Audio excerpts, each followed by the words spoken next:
जय भीम सभी को।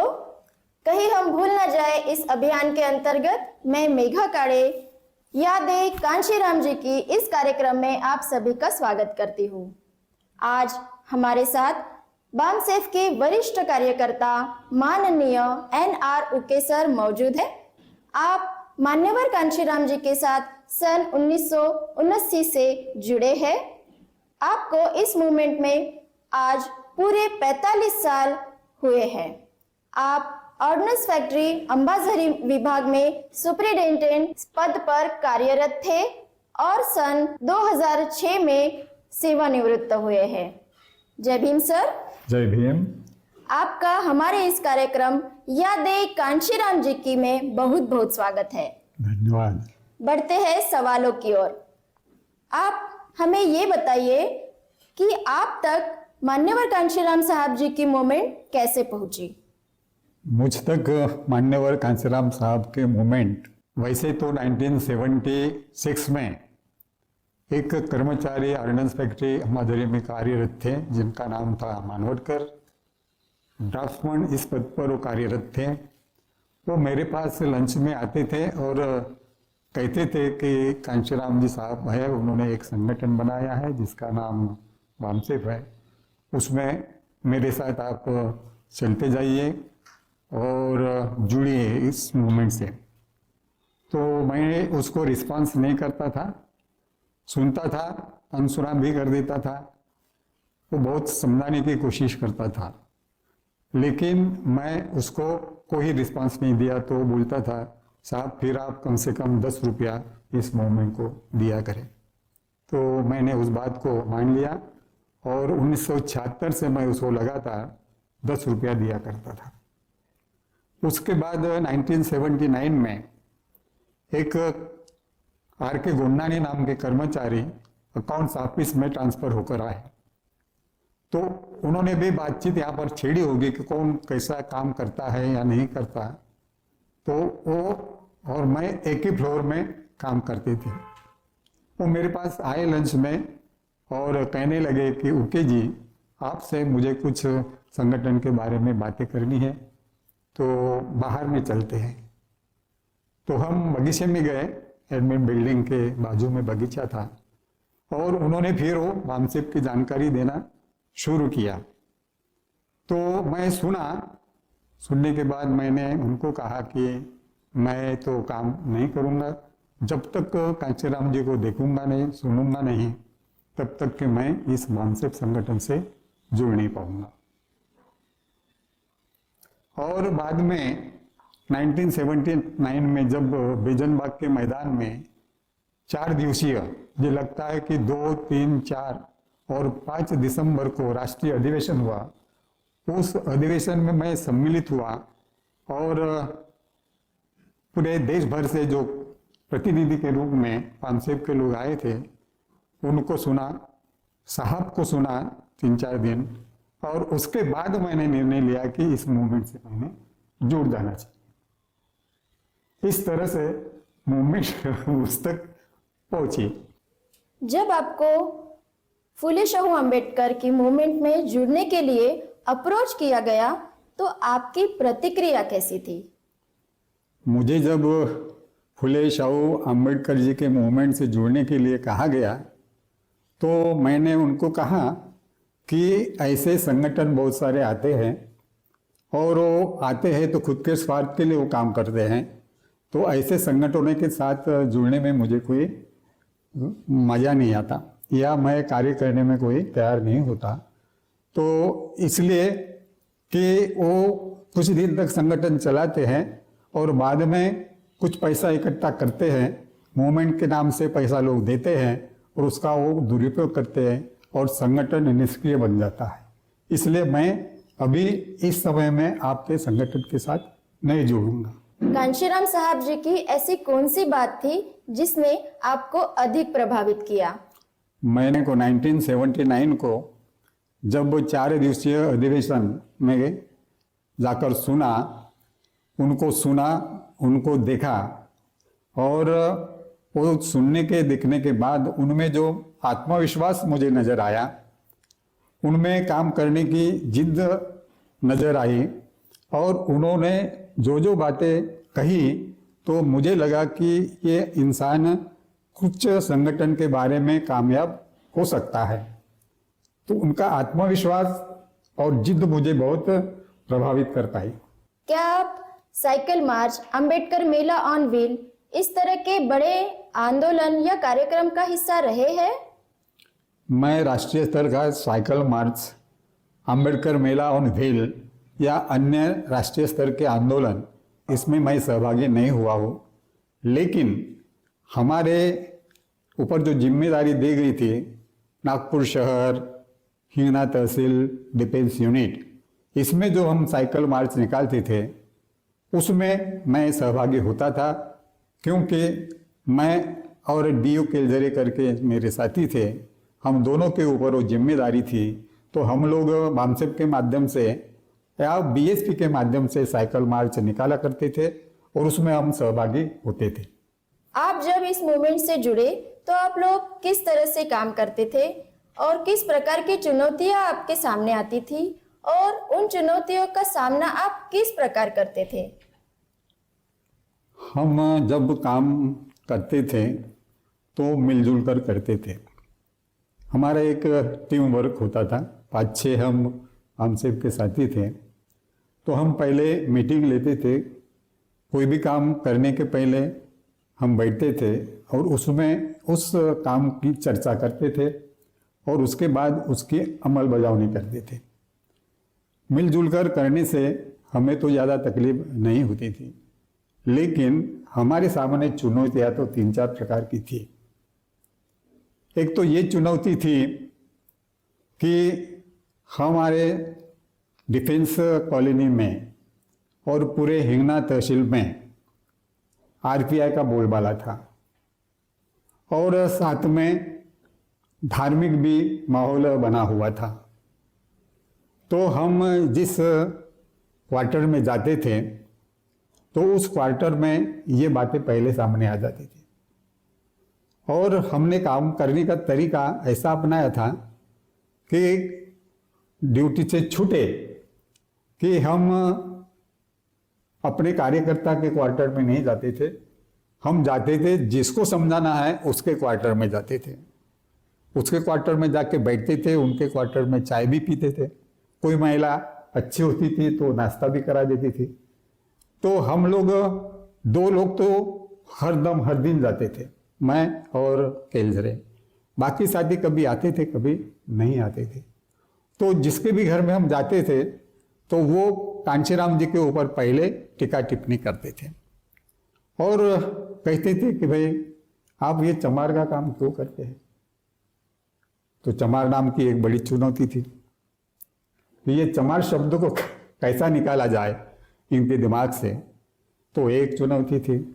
दूसरी चुनौती ऐसी थी कि आरपीआई और धार्मिक संगठन बुद्ध धम्म इसको चलाने वाले, इसको मानने वाले बहुत थे। तो आरपीआई के उस भूत को और धार्मिक भावनाओं को, धार्मिक बात को उनके जहन से निकालना, ये भी हमारे लिए एक चुनौती थी। तीसरी और एक चुनौती ऐसी बड़ी थी कि हिंगना तहसील ये ग्रामीण विभाग था और बहुत बड़ा एरिया है, बहुत गांव है, छोटे छोटे बड़े ऐसे गांव है। उन गांवों में जाकर बीएसपी और बामसेप और बीएसपी, इससे लोगों को जोड़ना, ये एक बड़ी चुनौती थी, क्योंकि उस समय साइकिलें थी, किसी के पास गाड़ी नहीं थी। बस भी जाती थी तो जहाँ सीधा रास्ता है उसी जगह में दिन में एक बार जाती थी, वही बस शाम को लौटती थी। तो उतने बड़े एरिया में कैसा प्रचार किया जाए, ये भी एक चुनौती थी। तो इस तरह से ये चुनौतियां तो सामने थी, फिर भी मैं और मेरा जो साथी, हम लोग लगातार इस चुनौतियों को झेलते हुए हम वो काम करते थे। हम टीम वर्क में ज़्यादा बिलीव करते थे, इसलिए हमारे साथी हमारे साथ में नहीं आते थे हिंगना के खेड़े पाड़े में घूमने में, लेकिन हम दोनों जाते थे। सवेरे निकलते थे साइकिल से छुट्टी के दिन में और रात के 8, 9, 10 बजे तक पहुंचते थे। कभी कीचड़ होता था, कभी नाले बहते थे बारिश के दिन में, कभी धूप के दिन में धूप होती थी तो हम पेड़ के नीचे बैठ जाते थे, वही हमारा टिफिन खाते थे। तो ये ऐसी सारी चुनौतियों को हमने बड़े खुशी के साथ, क्योंकि उस समय में ऐसी जिद थी, ऐसा जुनून था, ऐसी बात मन में थी कि ये होना ही चाहिए, ये काम होना ही चाहिए, होए बगैर रहेगा नहीं, ऐसा हमने करके दिखाना चाहिए। ये बातें हमारे दिमाग में कांशीराम साहब को 3 दिन 4 दिन के अधिवेशन में देखा सुना तो वो बात हमारे दिमागों में बैठ गई थी। इसलिए डिफेंस यूनिट ये उस समय में नागपुर शहर के जो 4 जोन हैं तो 6 विधानसभा है, उस समय में नहीं थी, तो ये उस समय के 4 विधानसभा में हम लोगों का डिफेंस यूनिट का नाम ज़्यादा अग्रसर था। तो ये चुनौतियों को स्वीकार करते हुए आप काम अगर लगन से करते हैं तो चुनौतियां भी आप स्वीकार करके उसको पार कर सकते हैं। तो हमारा टीम वर्क होने से हमने इस तरीके की चुनौतियों को स्वीकार किया और उस चुनौतियों को पूरा भी किया। हम जहाँ जाते थे तो हमको देखकर कहते थे कि ये चमार के लोग आ गए, तो उनको हमको समझाना पड़ता था, भाई चमार तो ये तो शेड्यूल कास्ट में भी आता है, हम भी शेड्यूल कास्ट में आते हैं। जिस तरीके से समझाना होता था उस तरीके से हम समझाते थे, और दोनों समझाने में हम माहिर भी थे उस समय में, क्योंकि हम लोग इधर में सभाएं होती थी, मीटिंगें होती थी नागपुर में, तो हमसे ज़्यादा सीनियर लोग थे जो साहब के करीब थे, साहब से नज़दीक थे। साहब का 7 दिन का कैडर काम देवलाली में उन्होंने सुना था, तो 7 दिन का कैडर काम जिन्होंने सुना था उनकी बातें हम नागपुर में मीटिंग होती थी वहाँ आकर सुनते थे। तो हमको कभी कभी रेडीमेड मसाला मिल जाता था, तो उसका भी इस्तेमाल हम लोगों को इन तकलीफों में, ये चुनौतियों में से निकालने का प्रयत्न करते थे, और वो चुनौतियाँ बड़े आसानी से निकल जाती थी। जब आप मूवमेंट के काम में व्यस्त रहते थे तब आप अपने परिवार को समय नहीं दे पाते होंगे, क्योंकि नौकरी फिर मूवमेंट, आपका परिवार आपसे नाराज रहता होगा। हम उनका जवाब बड़े आराम से देते थे, तो नाराज होते थे तो मैंने उनको बाद में जाता था, तीसरा दिन या फिर भी जो बोलते थे उस समय फिर चले जाता था समय मिले तो, और उनको समझाया करता था मैं क्यों नहीं आ पाया। तो बाद में भी वो समझ जाते थे कि भाई इतना बड़ी जिम्मेदारी है तो सचमुच में कार्यक्रम है, क्योंकि कार्यक्रम लगे रहते तो जाने का मौका नहीं मिलता था। तो इस तरह से हमने उस समय में मूवमेंट में काम किया। जब बाद के दिनों में खासकर बीएसपी बनने के बाद कांशीराम जी ने आपसे कहा था कि हमें बाबा साहब ने हुक्मरान बनने को कहा, तो हुक्मरान बनने के लिए हमें संघर्ष करना होगा, तो क्या आपको उनकी बातों पर भरोसा होता था? जब बीएसपी 14 अप्रैल 1984 में बनी, उसके पहले DS4 बनी, दलित शोषित समाज संघर्ष समिति बनी, और उस संघर्ष समिति के माध्यम से कांशीराम साहब ने इलेक्शन लड़ाना शुरू कर दिया। वैसे तो उसके पहले भी इलेक्शन लड़ाया गया था, लेकिन वो इलेक्शन DS4 के माध्यम से लड़ाया गया, वो ऐतिहासिक चुनाव था। तो जब हमने देखा कि DS4 के माध्यम से जब लोग DS4 को मानने लगे, इसका मतलब है कांशीराम साहब जो बता रहे हैं उसको वो मान रहे और मानकर उसे सपोर्ट कर रहे। तो जब BSP बनी और BSP के माध्यम से जब कांशीराम साहब बोलते थे कि बाबा साहब ने हमें तो इस देश का हुक्मरान बनने के लिए बोला है, तो उसके लिए हमें संघर्ष करना पड़ेगा, और संघर्ष करके जनशक्ति पैदा करनी पड़ेगी, तब हम इस देश के शासक बन सकते हैं। तो इस बात को जब कार्यकर्ता को या सभाओं में बोलते थे तो हमें ऐसा पूरा विश्वास होता था कि ये बात जो बोल रहे हैं कांशीराम साहब तो ये करके ही रहेंगे, और ये बात होगी पक्की कि हमारे इस संघर्ष से, हमारे इस आंदोलन से इस देश के शासक या हुक्मरान हम बन सकते हैं जी। इतना विश्वास कांशीराम जी की बातों के ऊपर था। अब तक भी खासकर महाराष्ट्र में खाता नहीं खुलने की क्या वजह आपको नजर आती है, या फिर कांशीराम साहब इस बारे में कुछ बोले हो? महाराष्ट्र में अभी तक खाता नहीं खुला, इसकी बहुत सारी वजह हो सकती है, लेकिन मेरे हिसाब से मैं जो सोच रहा हूँ तो उसके 2 कारण मुझे नज़र आते हैं।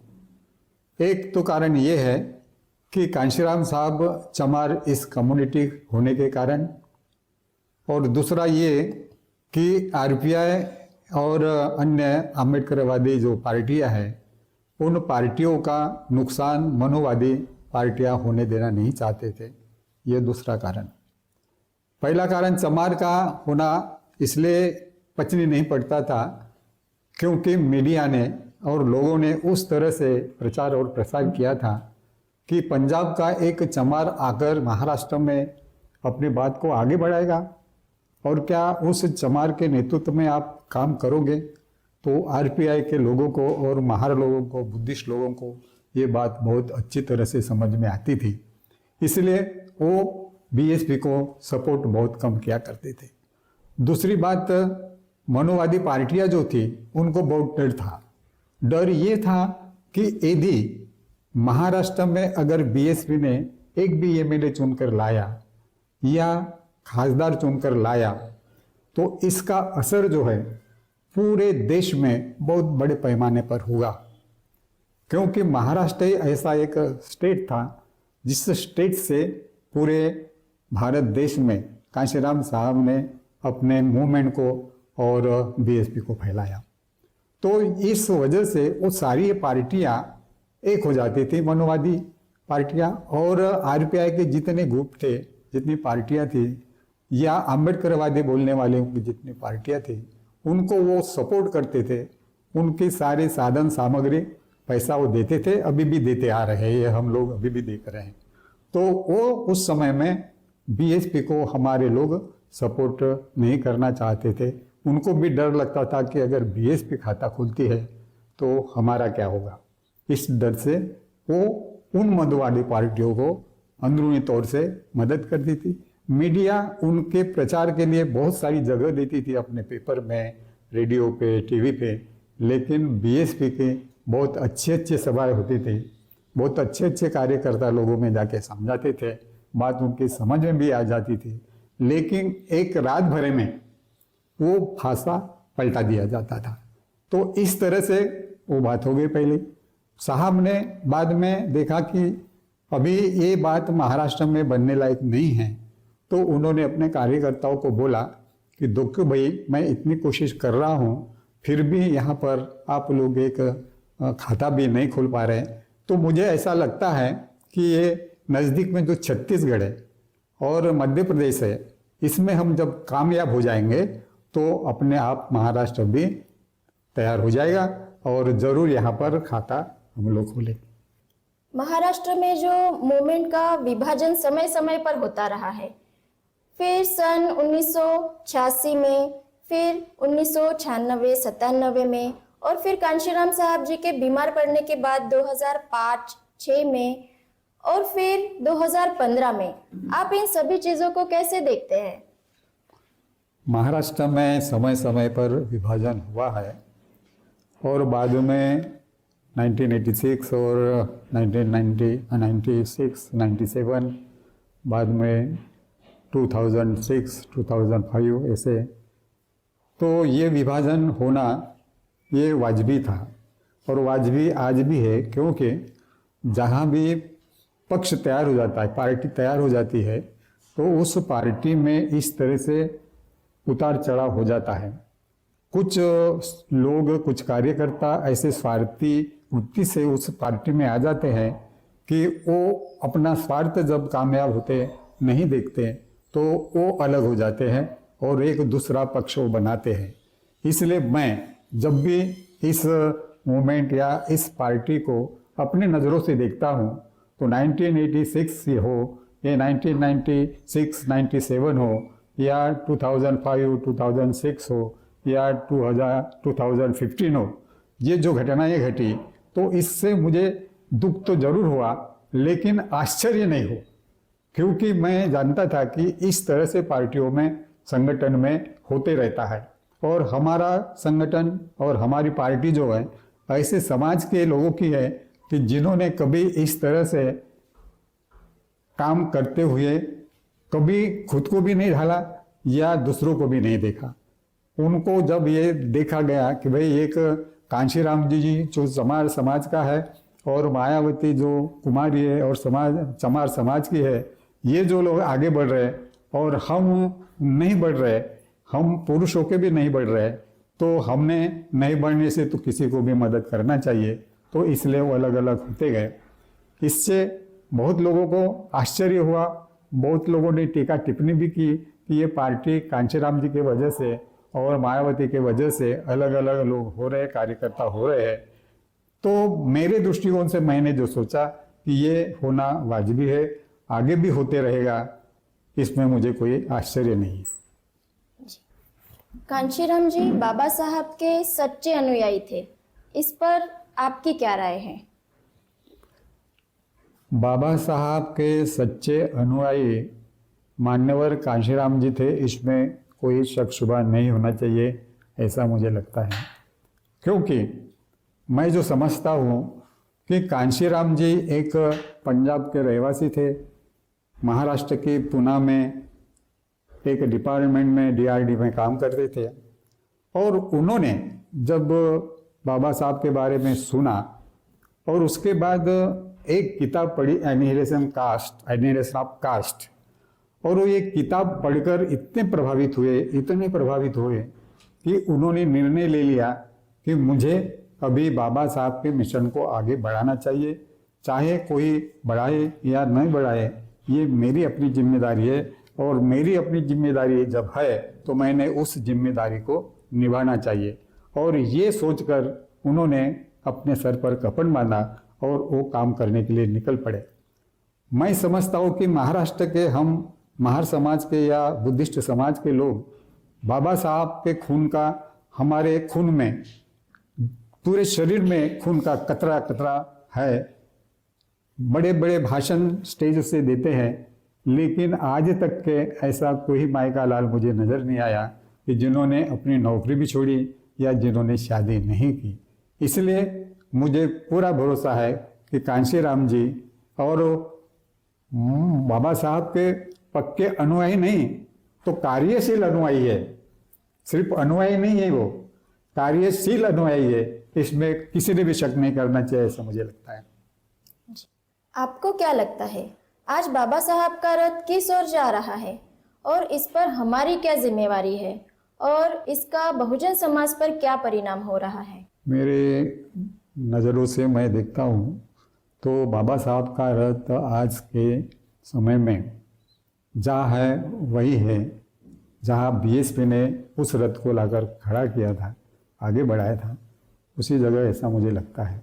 वो इधर उधर नहीं जा रहा है।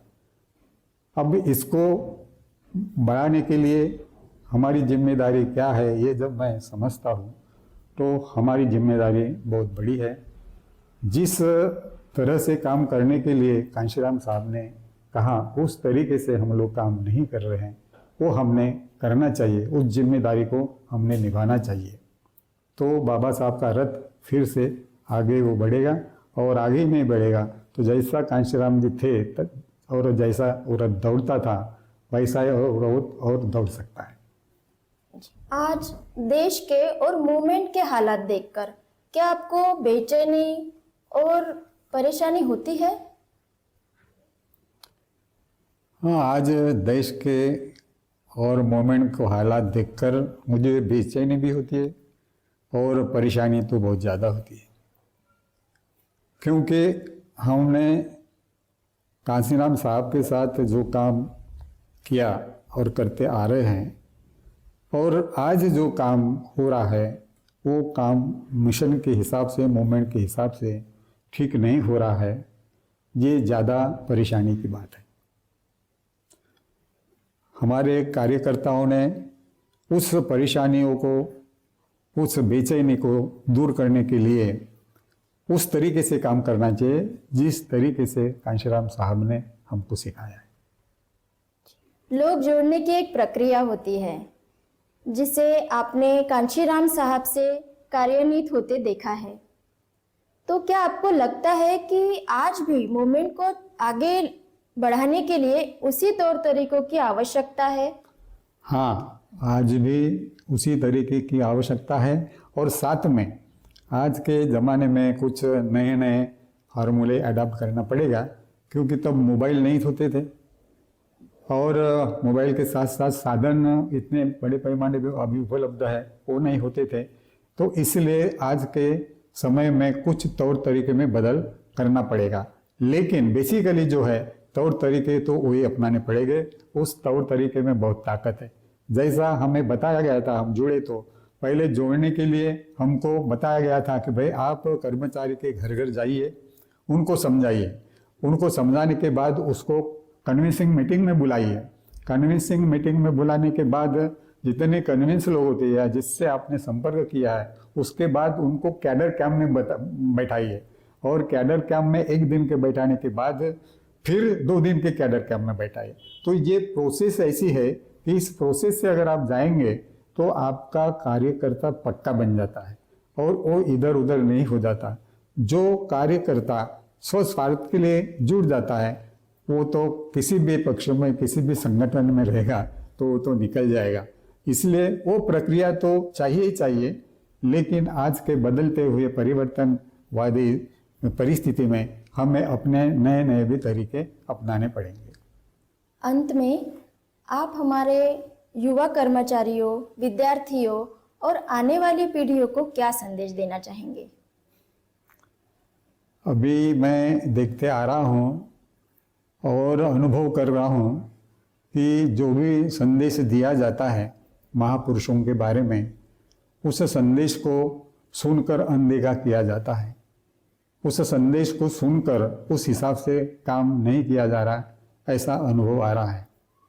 फिर भी जब संदेश देना ही है तो मैं भी संदेश दे देता हूँ आज के युवाओं को, विद्यार्थियों को, कर्मचारियों को, या समाज में जो लोग सूझबूझ वाले हैं उनको, कि यदि आप बाबा साहब के ही नहीं तो हमारे जो महापुरुष हुए जिन्होंने 108 साल का संघर्ष किया और उनके वजह से आज हम कर्मचारी होकर पेंशन पा रहे हैं और जो कर्मचारी है वो पगार ले रहे हैं, तो ऐसे लोगों ने काम करते रहना चाहिए। सिर्फ संदेश सुनकर चुपचाप होकर काम नहीं चलेगा, तो उन्होंने काम करना चाहिए, काम करते रहना चाहिए। वो भी काम करते समय में उसको पहले समझ लेना चाहिए और समझकर उसको अपनाना चाहिए, और उसके बाद काम करने को तैयार हो जाना चाहिए या काम करने के लिए शुरू कर देना चाहिए। साथ साथ में हमारे साथियों ने, ये विद्यार्थी है, कर्मचारी है और सूझबूझ जान रखने वाले साथी है, तो इन लोगों ने संगठित होकर रहना चाहिए। संगठन में बहुत ताकत होती है, संगठित रहने में बहुत ताकत होती है। ये संगठित नहीं रहने के कारण आज हमारे महापुरुष का जो संघर्ष है या जो शक्ति है वो शक्ति नहीं बन पा रही है। तो मेरी ऐसी विनंती है या मेरा ये संदेश है कि आप लोग महापुरुषों के विचारों को समझे, सोचे, पढ़े और उसको अपनाएं और तन मन धन देकर उसे आगे बढ़ाए। साथ साथ कुछ साथियों ने अपनी कुर्बानी भी देने के लिए तैयार रहना चाहिए। यही मेरा इस मौके पर संदेश है। धन्यवाद सर, आप हमारे इस कार्यक्रम में आए, आपके अनुभव आपने हमारे साथ साझा किए। हमें पूरा विश्वास है कि आपके अनुभव एवं कार्य हमारे आने वाली पीढ़ी के लिए एक ऊर्जा का स्रोत बनेंगे। जय भीम।